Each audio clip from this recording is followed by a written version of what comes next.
Hello students, today we are going to study projectile motion, which is a part of chapter 2 mechanics of the IBDP standard level and high level course.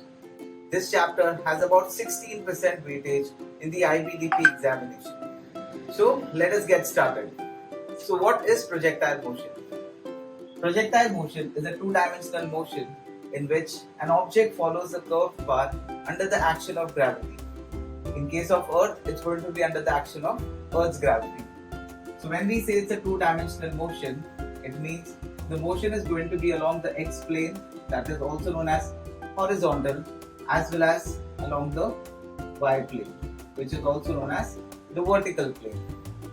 In projectile motion of the IBDP course, we go ahead with the assumption that the air resistance is negligible, which means that the air resistance is leading towards an acceleration in the horizontal direction as 0, whereas the acceleration in the y direction remains constant as minus g.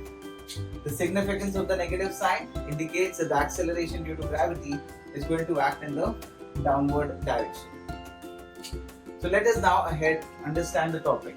Now since the motion in projectile motion is along the x and y plane, we can consider that the motion will happen in a straight line along the x direction and y direction respectively.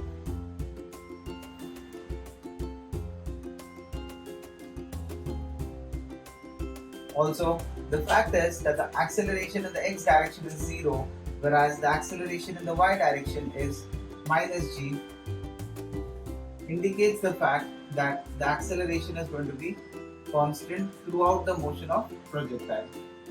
This is constant acceleration.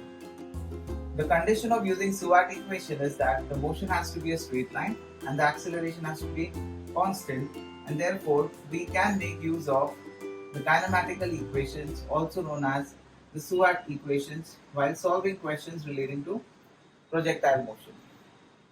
Now let us explore what are the 4 possible cases that have been examined in the IB examinations.